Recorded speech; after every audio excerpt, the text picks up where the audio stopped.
ফেরার পথে পঞ্চমুখানি হঠাৎ উত্তাল হয়ে উঠেছে।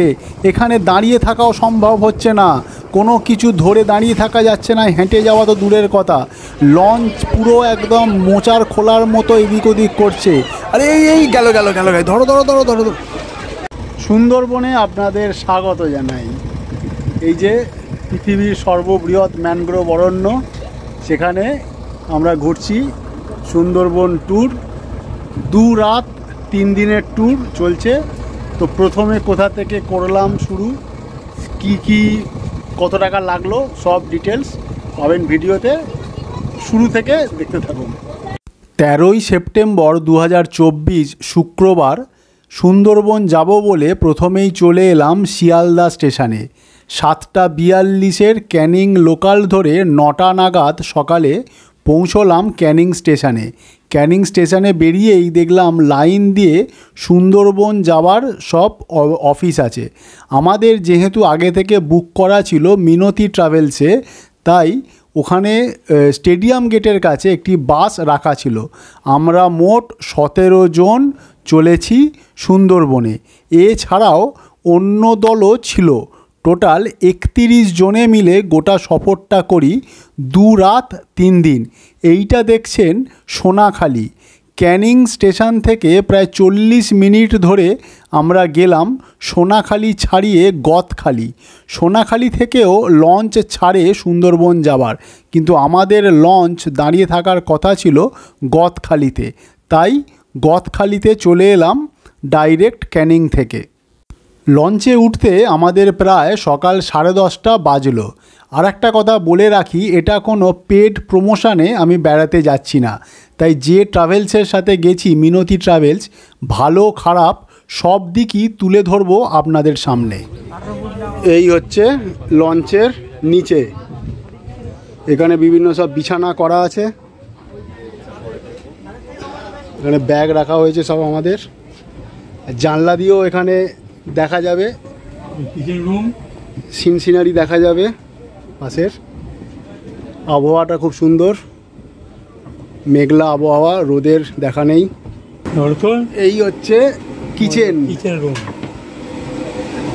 জল খাবারের লুচির আয়োজন চলছে, আরও সব বিভিন্ন পদ রান্না হচ্ছে। এখানে আসল মোটর ইঞ্জিনটা আছে, যে সব রান্নাবান্নার কাজ চলছে। হচ্ছে টয়লেট, কল টল সবই আছে, কোনো অসুবিধা নেই। এটা হলো উপরে ডেকে সব বসে আছে সব সিনিয়ররা। আসতেই ওয়েলকামিং ড্রিঙ্ক একটা। এই 10:40 লঞ্চ ছাড়লো। হ্যালো হ্যালো মিমি, ভালো আছো? ফুলঝুরি ঠিক আছে? মজা লাগছে? এখানে বেসিন আছে,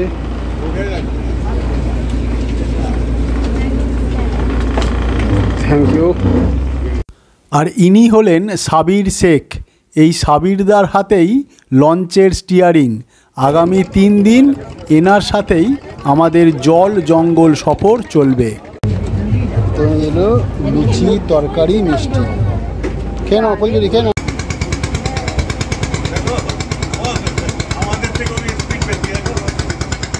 সুন্দরবন সফরে অনেকেরই পেটের সমস্যা দেখা দেয়, কিন্তু এখানে প্যাকেজ ড্রিঙ্কিং ওয়াটারের ব্যবস্থা ছিল খাবারের জন্য। আর এই ট্যাঙ্কগুলোতে ছিল নিত্য দৈনন্দিন কাজ সারার বাথরুমের জল বা স্নান করার জল। প্রথমে আমরা বিদ্যাধরী নদী দিয়ে এলাম, এখন চলছে দুর্গাদুয়ানি নদী, আর সামনে আসছে গোমতী নদীতে মিশবো। গোমতী, এটা দুর্গাদুয়ারি নদী, মোটামুটি দুদিক দেখা যাচ্ছে সরু নদী, পরে বড় নদীতে মিশবো গোমতী নদী। আর মাঝে মাঝে এরকম দেখা যাচ্ছে ভাসছে কিছু, ভেতরে থার্মোকলকে জালের মধ্যে রেখে ভাসিয়ে রেখেছে, ওটা সিম্বল, মানে ওই দিকে জাল আছে। এই ঢুকে পড়লাম গোমতী নদীতে, বিশাল চওড়া গোমতী নদী। সুন্দরবন গঙ্গা, মেঘনা ও ব্রহ্মপুত্র নদীত্রয়ের অববাহিকার বদ্বীপ এলাকায় অবস্থিত এই অপরূপ বনভূমি বাংলাদেশের খুলনা, সাতক্ষীরা ও বাগেরহাট জেলার কিছু অংশ এবং আমাদের ভারতের পশ্চিমবঙ্গ রাজ্যের দুই জেলা উত্তর 24 পরগনা ও দক্ষিণ 24 পরগনা জুড়ে বিস্তৃত ম্যানগ্রোভ অরণ্য। ভারত ও বাংলাদেশ মিলিয়ে প্রায় 10,000 বর্গ কিলোমিটারের এই বিস্তৃত বনভূমি 200 বছর আগেও যার আয়তন ছিল প্রায় দ্বিগুণ। বাংলাদেশে বেশিরভাগটা পড়েছে, প্রায় 66% বাংলাদেশে পড়েছে, আর ভারতে প্রায় 34%। টোটাল সুন্দরবনের প্রায় 102টির মতো দ্বীপ আছে, তার মধ্যে 54টিতে মানুষ আছে এবং 48টিতে মানুষ নেই, শুধুই বন্যপ্রাণী। আর দূরে দেখা যাচ্ছে জঙ্গলের মধ্যে জাল দেওয়া আছে, মানে এগুলি বাঘের জঙ্গল, বাঘ যাতে জঙ্গল থেকে বেরিয়ে আসতে না পারে তার জন্য জাল দিয়ে ঘেরা। যদিও মাঝে মাঝেই গ্রামে বাঘ ঢুকে যায়। দূরে দেখা গেল বাঁদর বসে আছে কয়েকটি। প্রথম বন্যপ্রাণ দর্শন আমাদের সুন্দরবনে এসে। সুন্দরবনের প্রায় 2585 বর্গ কিলোমিটার হলো বাঘেদের চারণভূমি। তার মধ্যে কোর এরিয়া প্রায় 1330 বর্গ কিলোমিটার, যেখানে বন দপ্তর ছাড়া আর কারোর প্রবেশের অধিকার নেই। বলতে বলতেই একটি দ্বীপে নৌকাটি নোঙর করা হলো। উদ্দেশ্য লাঞ্চ টাইম হয়ে গেছে, লাঞ্চ হবে এবার। জানা গেল এই দ্বীপটির নাম দুলকি। তো পুরো লাঞ্চ রেডি, এবার খেতে বসলাম লাঞ্চ সারতে। প্রথম দিনের লাঞ্চে ছিল ভাত, স্যালাড, ডাল, আলু ভাজা, ইলিশ মাছের মাথা দিয়ে কচু শাক, চিংড়ির মালাইকারি, সর্ষে ইলিশ, চাটনি এবং পাঁপড়। এবং লাঞ্চ হতে হতেই শুরু হলো মুষলধারে বৃষ্টি। দক্ষিণবঙ্গে একটি অতি ভারী নিম্নচাপ তৈরির খবর আমরা পাচ্ছিলাম ঠিকই, কিন্তু আমাদের অ্যাডভান্স করা ছিল, তাই যাওয়াটা ছিল। সুন্দরবনে আসল পর্যটকের ঢল নামে শীতকালে। দেশ বিদেশ থেকে প্রচুর পর্যটক তখন দলে দলে সুন্দরবনে আসে উপভোগ করার জন্য এখানকার বনভূমি এবং বন্যপ্রাণ। তখন নদীও তুলনায় অনেক শান্ত থাকে। আর ইদানিং শুরু হয়েছে সুন্দরবনে ইলিশ উৎসব। জুলাই, আগস্ট, সেপ্টেম্বর 3 মাস ইলিশ উৎসব চলে। আমরাও এসেছি ইলিশ উৎসবে, একদম শেষের দিকে এখন ইলিশ উৎসব, আমরা সেইটার জন্যই এসেছি এই সময়। যদিও এখন সুন্দরবনে সারা বছরই পর্যটন চলে।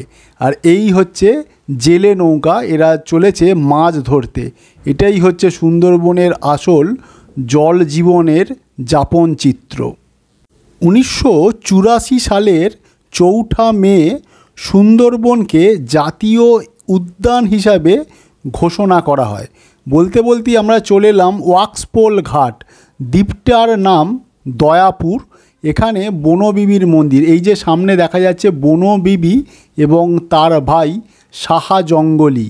পাশে আছে বাঘ, যেখানে এখানের নাম দক্ষিণ রায়। আর ডান দিকে দেখা যাচ্ছে কুমিরের ওপর, ওর নাম দুঃখী। কথিত আছে এই দুঃখীকেই প্রথমে কুমির এবং বাঘ আক্রমণ করে এবং সে বনবিবির পূজা করে তাদের হাত থেকে মুক্তি পায়। সেই থেকে সুন্দরবনে মাছ, মধু, কাঠ শিকারীরা যখন যায় তার আগে তারা এই বনবিবি এবং সাহা জঙ্গলি পুজো করে যায়। এইটি দয়াপুরের মন্দির। বনবিবি সাহা জঙ্গলির সাথে এখানে আছে শিব এবং হনুমান মন্দিরও।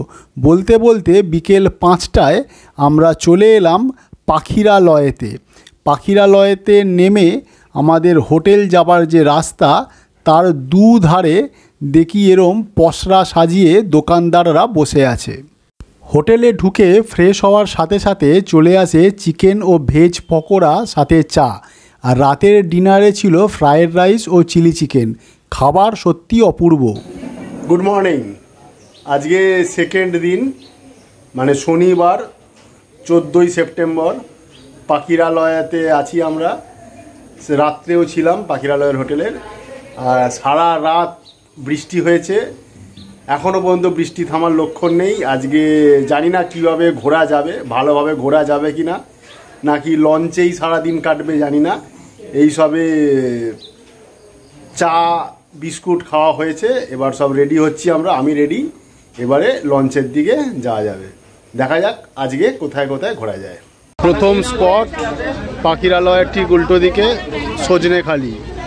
Sajnekhali wild life sanctuary. আপনারা যখন সুন্দরবনে আসবেন 2 কপি করে পরিচয়পত্র সঙ্গে রাখবেন, একটি হোটেলের জন্য আর একটি সজনেখালিতে এন্ট্রি করাবার জন্য। সজনেখালিতে আমরা একটি গাইড নিলাম, যা বাধ্যতামূলক। অসাধারণ সুন্দর ব্যক্তি আমাদের গাইড। এবং তারপরে সজনেখালিতেই একটি ওয়াচ টাওয়ার আছে, আর আছে একটি কুমিরের ও একটি কচ্ছপের পুকুর। এই হলো সুন্দরী গাছ। এই দিকটা দিয়ে বাংলাদেশের রাস্তা, আর ওই দিকেই পড়বে মরিচ ঝাঁপি দ্বীপ। পরের দিনের খাবার রাধাবল্লভী, ঘুগনি, মিষ্টি, জল খাবার। আমরা প্রথম থেকেই আসছি। এটা গোমতী নদী, বা লোকাল ভাষায় বলে গোমর। এটা হচ্ছে অ্যাকচুয়ালি মাতলা নদীর একটা শাখা নদী। এইখানে লোকালিটি আছে, ওই দিকগুলো লোকালিটি নেই। এইবার আমরা এই যে সব কটা বোট যে বাঁকছে, আমরাও বাঁকছি। এবার আমরা খাঁড়ির মধ্যে প্রবেশ করছি, যেখানে লোকালিটি নেই। দুদিকেই হচ্ছে ঘন জঙ্গল, এবং বাঘের জঙ্গল তো অবশ্যই। বাঘ দেখার সম্ভাবনা যদি থাকে তাহলে এই খাঁড়ির মধ্যেই আছে। সুন্দরবনে সবথেকে বেশি যে গাছটি পাওয়া যায় সেটি হলো সুন্দরী গাছ। সম্ভবত সেই কারণেই এখানকার নাম সুন্দরবন হয়ে থাকতে পারে। এছাড়াও যে গাছগুলি প্রচুর দেখা যায় সেগুলি হলো গেওয়া, কেওড়া, পশুর, কাঁকড়া, গরান, হেতাল, গোলপাতা প্রভৃতি। প্রায় 290টি প্রজাতির পাখি, 120টি প্রজাতির মাছ, 42টি স্তন্যপায়ী প্রাণী, 35টি সরীসৃপ এবং 8টি উভচর প্রজাতি সহ মোট প্রায় 453টি প্রজাতির বন্য প্রাণী বাস এই সুন্দরবনে। 1987 সালে ইউনেস্কো বিশ্ব ঐতিহ্যবাহী স্থান হিসাবে স্বীকৃতি লাভ করে সুন্দরবন। সুধন্যখালিতে নামলাম, এখানে এন্ট্রি হচ্ছে। পাশেই বনবিবির মন্দির। সজনেখালির মতোই সুধন্যখালিতেও আছে একটি ওয়াচ টাওয়ার, এবং যার ওপর থেকে গোটা ম্যানগ্রোভ জঙ্গলটা অসাধারণ দেখতে লাগে। ম্যানগ্রোভ ফরেস্টকে স্থানীয় লোকেরা বলে বাদা বন। তো অনেক নিরীক্ষণ করেও কোনো বন্য প্রাণ আমাদের চোখে পড়েনি। পরে আবার যাত্রা শুরু। এখন দেখছেন এই যে চড়াগুলো দেখা যাচ্ছে, মানে এখন ভাটা চলছে, তাই গাছের অনেকটা ফাঁকা, মানে কাণ্ড দেখা যাচ্ছে, এবং মাটিতে চড়াও অনেকটা দেখা যাচ্ছে। 1992 সালের 21শে মে সুন্দরবন রামসার সাইট হিসাবে স্বীকৃতি লাভ করে। 2007 সালে ঘূর্ণিঝড় সিডারের কারণে প্রায় 40% সুন্দরবন ক্ষতিগ্রস্ত হয়। আবার 2009 সালের আয়লা এবং 2020 সালের আমফান সুন্দরবনকে ব্যাপকভাবে ক্ষতিগ্রস্ত করে। গ্লোবাল ওয়ার্মিংয়ের প্রভাবে সমুদ্রের জলস্তর বৃদ্ধি এবং মনুষ্যসৃষ্ট দূষণ সুন্দরবনকে ক্রমশ কুড়ে কুড়ে খাচ্ছে। এবার আমরা চলে এলাম পঞ্চমুখানি। 5টি নদী অর্থাৎ মাতলা, হেরোভাঙা, বিদ্যাধরী, গাজীখালী ও গোমতী, এই 5টা নদীর মিলনস্থল হলো এই পঞ্চমুখানি। আসতেই প্রচণ্ড হাওয়া এবং ঢেউয়ের দাপটে আমাদের লঞ্চ টলমল করতে শুরু করলো। কিছুক্ষণ যাওয়ার পরে আবার বাঁক নিলাম। বাঁক নিতেই নদী শান্ত, সেখানে দেখা গেল কয়েকটি হরিণ ঘাস খাচ্ছে। এবার আমরা নামলাম দোবাঁকিতে। দোবাঁকিতে ক্যানোপি আছে প্রায় 1 কিলোমিটার দীর্ঘ। অসাধারণ সুন্দর এই অভিজ্ঞতা।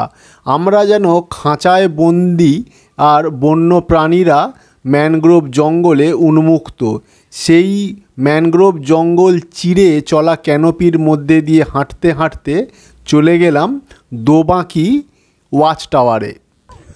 অনেকটা হাঁটার পরে দোবাঁকির ওয়াচ টাওয়ার।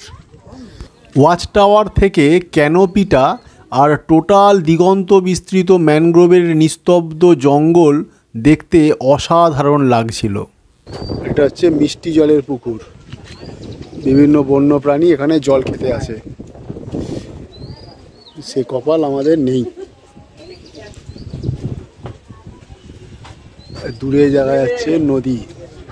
দোবাঁকি থেকে আমরা ফিরে চললাম পাখিরালয়ের দিকে। দোবাঁকি ছিল সবচেয়ে গভীর জঙ্গলের মধ্যে জায়গা। তারপরে রিটার্ন শুরু এবং ফেরার পথে আবার সেই পঞ্চমুখানি ক্রস করতে হবে, যেখানে নদী একদম উত্তাল। আর এইখানে সবচেয়ে বড় ভুল করলো আমাদের লঞ্চে যারা ছিল সেই স্টাফেরা, খেতে বসালো, মানে বয়স্করা এবং বাচ্চাদেরকে খেতে বসালো এই সময়, যেটা ছিল চরম ভুল একটা সিদ্ধান্ত। 2:45 লাঞ্চ টাইম, লাঞ্চ শুরু হয়ে গেছে। আজকের কি আছে? আজকে লাঞ্চে আছে ভাত, ডাল, আলু ভাজা, পটল আলুর তরকারি, ইলিশ মাছ, বেগুন দিয়ে ইলিশ মাছ, ভেটকি মাছের ঝাল, স্যালাড, চাটনি, পাঁপড়। ঠিক এই সময় পঞ্চমুখানিতে ফেরার সময় আমাদের লঞ্চ পড়ে এক বিশাল বড় প্রাকৃতিক দুর্যোগের মধ্যে। এতটাই উত্তাল হয়ে ওঠে নদী, মানে মোহনা, যে 5টি নদীর সঙ্গম, যে দাঁড়িয়ে থাকা ক্রমশ দায়। আর সেই সময় খেতে বসায় ঘটল চরম বিপত্তি। একে প্লাস্টিকের চেয়ার, তাতে কোনো ধরার জায়গা নেই, এবং এইভাবে মোচার খোলের মতো গোটা লঞ্চ এদিক ওদিক করতে বয়স্করা এবং বাচ্চারা হুড়মুড়িয়ে খেতে বসে পড়তে শুরু করলেন। এই যে জেঠিমা একটি পড়লেন, তারপরে অবশ্য আমি ক্যামেরা বন্ধ করে দিই, কারণ হিউম্যানিটির কারণে, এবং সবাইকে ধরতে ছুটি। আমার মেয়ে ফুলঝুরি সমেত প্রায় 8-10 জন খেতে বসে পড়ে যায়। পুরো খাবার একদম ছিন্ন ভিন্ন চারিদিকে ছড়িয়ে ছিটিয়ে যায়, এবং মৃত্যু ভয়ে সবাই গোটা লঞ্চে হাউমাউ করে কেঁদে উঠতে শুরু করে। সবচেয়ে ভয়ের ব্যাপার, যারা রান্না করছিল, যে 2জন মহিলা, স্থানীয় মহিলা, তারা এত জোরে কাঁদতে শুরু করে যে তখন আমরা সত্যিই ভয় পেয়ে যাই। তারপর প্রতিটা স্টাফ আস্তে আস্তে 10-15 মিনিট এরম চলার পরে একটু শান্ত হয়, খাঁড়ির মধ্যে ঢোকে। তখন সব স্টাফ ঝাঁট দিয়ে সব পরিষ্কার করে। তাদের তো যারা প্রথম ব্যাচে বসছিল অর্ধেক খাওয়া হলো না, তারা আর খেতেও রাজি হলো না। পরে আমরা অল্প আধটু খেয়ে সেদিনের মতো লাঞ্চ কমপ্লিট করলাম। আর যে কজন স্টাফ ছিল তাদের মধ্যে একজনের নাম করতেই হয়, সে হচ্ছে অয়ন। সদা হাস্যময় এই ছেলেটি এতটাই ভালো, এতটাই হেল্পফুল যে আমাদের সবার মন জয় করে নিল সে। জোড়া নৌকা, মাঝখানে পাটাতন দেওয়া। জিজ্ঞাসা করায় জানলাম জেসিবি যে মেশিনগুলো বিভিন্ন দ্বীপে যে বাঁধ মেরামতে কাজ করে, সেইগুলো যাতায়াতের এই নৌকা। সময় বিকেল 4টে, আমরা চলে এলাম পাখিরালয়ে। আজকের মতো আমাদের যাত্রা এখানেই শেষ। গাইড দাদা নেমে গেলেন। গাইড দাদা হোটেলে চা পকোড়া খাওয়ার পরে সন্ধে 7টা থেকে শুরু হলো স্থানীয় শিল্পীদের ঝুমুর নৃত্য, যা ছিল অসাধারণ একটি অভিজ্ঞতা।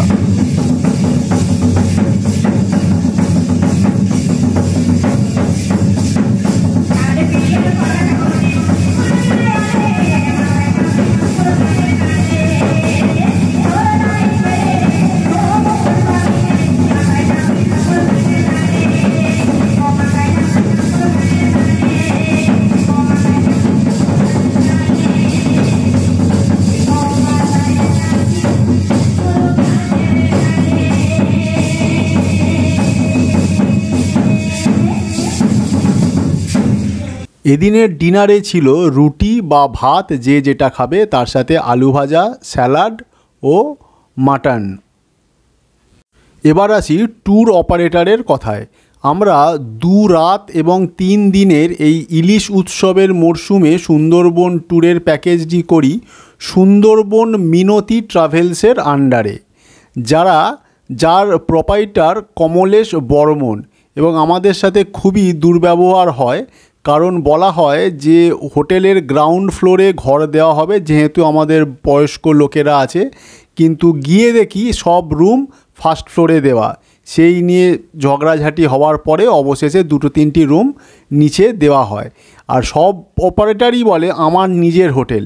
আসলে এখানে অপারেটরদের না আছে হোটেল, না আছে লঞ্চ। তারা বিভিন্ন হোটেলে ঘর বুক করে এবং বিভিন্ন লঞ্চ মালিকের লঞ্চ বুক করে এই ট্যুরটা করায়। আমাদের 3,300 টাকা পার হেডে রফা হয়, এবং যেহেতু 17 জন লোক, তাই বলা হয় যে 2টি বাচ্চা ফ্রি। এবং যখন যাই পাখিরালয়ে, কমলেশ বর্মনের সাথে আমাদের দেখা হয়নি। তার লোক এসে যে বিলটি ধরায়, সে বিলটি ছিল সবার, কোনো বাচ্চার ছাড় দেওয়া হয়নি। আমাদের যে কৃষ্ণদা, যে ট্যুর অপারেটরটা পুরো ম্যানেজ করছিল, সে ভাগ্যিস ওই কথোপকথনের ভিডিও অডিও রেকর্ড করে রাখে, এবং সাথে শোনা যায় যে বলা হয়েছে 2টো বাচ্চা ফ্রি। আর ঘরের যে ছবি দেখানো হয়, সেই ঘর আমাদের দেওয়া হয়নি। একদমই সাদা মাটা কয়েকটি ঘর আমাদের দেওয়া হয়। সেই ক্ষেত্রে আমরা বলবো খুব সাবধানে। এদের অপারেটরের নাম হচ্ছে মিনতি ট্রাভেলস এবং প্রজাপতি ট্রাভেলস, দুটোই এদের। সেইখান থেকে আপনারা খুব সাবধানে থাকবেন। এবং প্রোপাইটারের নাম হচ্ছে কমলেশ বর্মন। যারা বুক করার আগে একবার ভেবে চিন্তে বুক করবেন। কিন্তু খাওয়া দাওয়া নিয়ে কোনো কমপ্লেন করব না, খাওয়া দাওয়া সত্যিই খুব সুন্দর ছিল। আর সবচেয়ে ভালো ছিল যে স্টাফরা ছিল, তারা খুবই হেল্পফুল ছিল। আর এই হচ্ছে সাদামাটা রুম। যে রুমের ছবি আমাদের দেখানো হয়েছিল তার সাথে একদমই মিলছে না এই রুম আমাদের দেওয়া হয়েছিল। আজকে তৃতীয় দিন, রবিবার। আজকে আমাদের শেষ দিন। পাখিরালয়ের হোটেল ছেড়ে দেবো এখন 8টা বাজে, 8:30টার সময় ছেড়ে দিতে হবে। ছেড়ে লঞ্চে বেরিয়ে যাব, 2টো স্পট দেখব, তারপর কতখালিতে লঞ্চ ছেড়ে দেবো, সেখান থেকে ক্যানিং। আজকেই হচ্ছে তৃতীয় এবং শেষ দিন। সারা রাত মুষলধারে বৃষ্টি হয়েছে, সকাল থেকেও বৃষ্টি। এখন বৃষ্টি মাঝে মাঝে হচ্ছে, মাঝে মাঝে থামছে। সুপুরি গাছের বাগান। তো দেখা হচ্ছে লঞ্চে। টাটা। পাখিরালয় থেকে লঞ্চ ছাড়লো 9:15।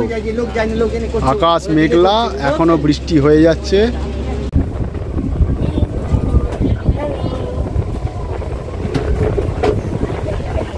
ওই দিক দিয়ে যাবো, ওই দিক নতুন আরম্ভ করলাম, পাইলট হয়েছে। আজকে ছিল ভরা জোয়ার, তাই একদম জল টইটুম্বুর, কোথাও কোনো চড়া দেখা যাচ্ছে না, এবং গাছের শুধু পাতা থেকে দেখা যাচ্ছে, কোনো ফাঁকা কাণ্ড একদমই দেখা যাচ্ছে না। কালকে প্রাকৃতিক দুর্যোগের উত্তাল সমুদ্রের পরে ভয় পেয়ে এরা ডেকে ওঠেনি, এখানেই খাচ্ছে, এখানেই শুয়ে আছে। এই যে সব বয়স্ক লোক আর বাচ্চারা, তার মধ্যে ওখানেও একটা বাচ্চা ঢুকে আছে। আর এই হচ্ছে ভাই অয়ন। ও আমাদের 3 দিন ধরে সমস্ত পরিষেবা দিয়েছে, খুব ভালো ছেলে, আমাদের সমস্ত রকম দেখাশোনা করেছে। ভাই অয়ন, কালকে যে প্রাকৃতিক দুর্যোগটা ঘটলো, ওরকম আগে দেখেছো? না, আগে এরকম কোনোদিনও হয়নি। আগে হয়েছিল বলতে খুব হালকা হয়েছিল, কিন্তু কালকে একটু বেশি চাপ, মানে এটা হয়েছিল। দেখুন, এরা এখানকার ছেলে, এরাও বলছে ওরকম দুর্যোগ দেখেনি। তার মানে যাতা হয়ে যেত একদম, যা উল্টাচ্ছিল। যা অবস্থা হয়েছিল কালকে, এরকম অবস্থা মানে এর আগে অতটা ঘটেনি। বালি দ্বীপে লোকনাথ আশ্রমে যাচ্ছি। বৃষ্টিতে কাদা মাখা ইটের রাস্তা, প্রচণ্ড পিছল। আমরা পেয়ারা, ডাব সব বিক্রি হচ্ছে। বয়স্ক লোক, হাঁটুর প্রবলেম আছে, তাদের এইখানে না আসাটাই ভালো। এই হলো সাদামাটা লোকনাথ আশ্রম। লোকনাথ আশ্রম থেকে দেখে ফেরার পথে একজনের সাথে দেখা হলো, যাকে বাঘে ধরেছিল সুন্দরবনের জঙ্গলে। নমস্কার, আমার নাম আশিস দাস, বাড়ি বালি বিজয়নগর, থানা কুশল। আমি সুন্দরবনে 18 বছর মাছ ধরতাম। আমার অ্যাক্সিডেন্ট হয়েছে 2 বছর হলো। বাঘের মুখে পড়েছি। ঘুগনির খালে আকাশের নিচ থেকে ঢুকে গ্রেভি করেছি। আর আমার সেদিন গায়ে খুব জ্বর ছিল, আমি ঘুমাচ্ছি। আর আমার 4 জন বসে আছে, কিছুক্ষণ পরে ওরা খুব জোরে চিৎকার চেঁচামেচি করে, তখন আমার ঘুম ভেঙে যায়। আমি মুখ থেকে কাঁটা সরিয়েছি, দেখি না বাঘ দাঁড়িয়ে আছে, বাঘের নিচে আমি শুয়ে আছি। ধরে ফেলেছি পাঁজা করে, বলেছি মা গো বাঁচা, মাথা কামড় মেরেছে, ফেটে গেছে, আমি জ্ঞানারা। 8 মাস জ্ঞানার ছিল, আমার নাকে লেগেছিল বাঘের নখ, আর পিঠে একটা নখের দাগ আছে।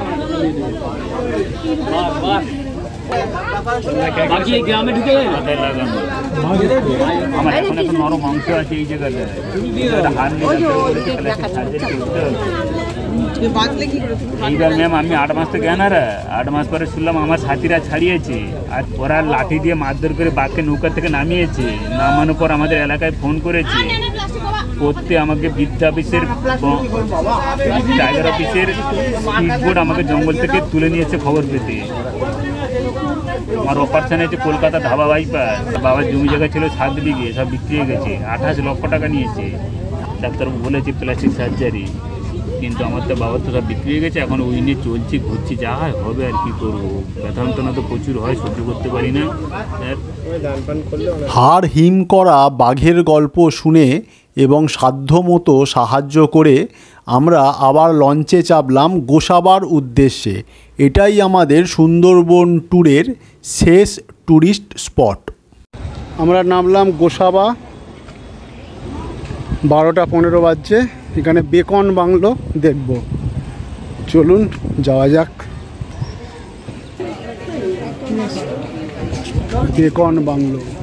বেকন বাংলোর প্রবেশ মূল্য জনপ্রতি 5 টাকা। স্কটল্যান্ডের ব্যবসায়ী স্যার ড্যানিয়েল হ্যামিল্টন সাহেব তৈরি করেন এই বেকন বাংলো। ওই যে দেখা যাচ্ছে রবীন্দ্রনাথ ঠাকুরের সাথে হ্যামিল্টন সাহেবের একটি মূর্তি। হ্যামিল্টন সাহেব সমবায় ব্যবস্থার পথিকৃৎ বলা চলে। গ্রাম উন্নয়ন এবং সমবায় ব্যবস্থার ভূয়সী প্রশংসা করেন স্বয়ং রবীন্দ্রনাথ এবং গান্ধীজি। রবীন্দ্রনাথের আরও একটি মূর্তি এখানে আছে। আর এই বেকন বাংলোর বিশেষত্ব, স্যার ড্যানিয়েল হ্যামিল্টনের আমন্ত্রণে রবীন্দ্রনাথ 1932 সালে এখানে আসেন এবং 30 এবং 31 ডিসেম্বর 2 দিন এই বাংলোতে থাকেন। গোটা বাংলোটি খুব সুন্দরভাবে রক্ষণাবেক্ষণ করা হয়েছে এবং বাচ্চাদের একটি পার্কের মতো করা আছে। বাংলোর ভেতরে প্রবেশ নিষেধ, তাই বাংলোর চারদিকটা একটু ঘুরে দেখলাম। বাংলোর বাগানেতে একটি ফোয়ারা মতো করা আছে এবং একটি পুকুরও আছে, খুব বড় একটি পুকুর। এছাড়া আগেই বললাম রবীন্দ্রনাথ ঠাকুরের 2টি মূর্তি আছে এই বাংলোর বাগানে। বেকন বাংলো দেখে আমরা বেরিয়ে পড়লাম। এটি গোসাবা বাজার। গোসাবা থানাও আছে এখানে। গোসাবা থানা ছাড়িয়ে গোসাবা বাজারটি বিশাল, সুন্দরবন অঞ্চলের অন্যতম প্রধান একটি বাজার। সেখান থেকে প্রায় 1 কিলোমিটার গেলে এইটি হচ্ছে হ্যামিল্টন সাহেবের বাংলো। শোনা যায় 1880 সালে হ্যামিল্টন সাহেব এসেছিলেন এই গোসাবাতে এবং প্রায় 900 একর জায়গা কিনে জমিদারি চালু করেন এখানে এবং প্রভূত উন্নতি সাধন করেন এই গোটা অঞ্চলের। এই বাংলোটির ভিতরেও প্রবেশ করা যায় না। লঞ্চ ছাড়ার সাথে সাথেই আজকে লাঞ্চ রেডি। ভাত, স্যালাড, আলু ভাজা, ডাল, একটা শাকের তরকারি, সর্ষে ইলিশ, দই কাতলা, চাটনি, পাঁপড় আর মিষ্টি আছে। তোফা নোঙর করা হলো। আমাদের লঞ্চটাকে নোঙর করিয়ে খাওয়া দাওয়ার পালা। কালকের আতঙ্ক এখনও তাড়া করে বেড়াচ্ছে সবাইকে, বলছে নোঙর না করালে খাবো না। কাল খাওয়ার সময়তেই সেই প্রাকৃতিক দুর্যোগের সামনে পড়ি আমরা। ওদিকেও দেখছি সব লঞ্চগুলো নোঙর করানো আছে, নোঙর করে খাওয়া দাওয়া। আর খাওয়া দাওয়ার পরেই ওটা হচ্ছে গদখালি, ওখানেই আমরা নেমে যাব। ঘন্টাখানেক হয়তো লাগবে। এখন 1:30 বাজছে, 2:30-এর মধ্যে আশা করি গদখালি পৌঁছে যাব। চলে এলাম আমরা গদখালিতে। এখানে থেকে বাস আছে, বাসে করে চলে যাব ক্যানিং, সেখানেই ট্যুর শেষ। আগেই দেখালাম এই ভাইয়ের নাম অয়ন। আমাদের খুব হেল্প করেছে। যদিও আমরা যে ট্যুরসের সাথে এসেছি ঘর বেটা যে ছবি দেখিয়েছে সেই ছবি ঘর দেয়নি, আরও অনেক কিছু ঝামেলা হয়েছে, আমার একদম পোষায়নি। কিন্তু এই ভাইটি খুব ভালোভাবে আমাদের সব ব্যবস্থাপনায় ছিল। ও আমাকে বলল ও নিজে একটা নতুন ট্যুরস অ্যান্ড ট্রাভেলস খুলবে। কি নাম? অয়ন। আর আমার নাম অয়ন। হ্যাঁ, আর ট্রাভেলসের নাম আছে Kakuli tour and travels. Kakuli tours and travels নতুন সংস্থা খুলেছে ও। খুব সুন্দরভাবে পরিস্থিতি আছে, আপনাদের ভালোভাবে ঘোরানো সব কিছু সব আমার দায়িত্ব। আচ্ছা, স্যার আছে। আমি আমার ডেসক্রিপশানে সমস্ত ডিটেলস, এর নাম, নাম্বার, ট্রাভেলসের নাম সব দিয়ে দেব। যদি আপনারা যোগাযোগ করতে চান তো এর সাথে যোগাযোগ করবেন। ও নিজে দায়িত্ব নিয়ে ঘুরবে। আমরা যাদের সাথে এসেছি তাদের টিকি দেখতে পাইনি, কে তারা না তারা, এদের ওপর দায়িত্ব পুরো ছেড়ে দিয়েছে। এবং বোটের সাথে আমিও থাকবো, এবং বোটের সাথে ও থাকবে, পুরো দায়িত্ব নিয়ে ঘোরাবে। আমরা এর প্রতি খুব প্লিজড, সেইটা বলতে পারি। তারপর যদি যেতে চান এর সমস্ত ডিটেলস আমার ডিসক্রিপশানে পেয়ে যাবেন। টাটা, এখানেই ভিডিওটা শেষ করলাম।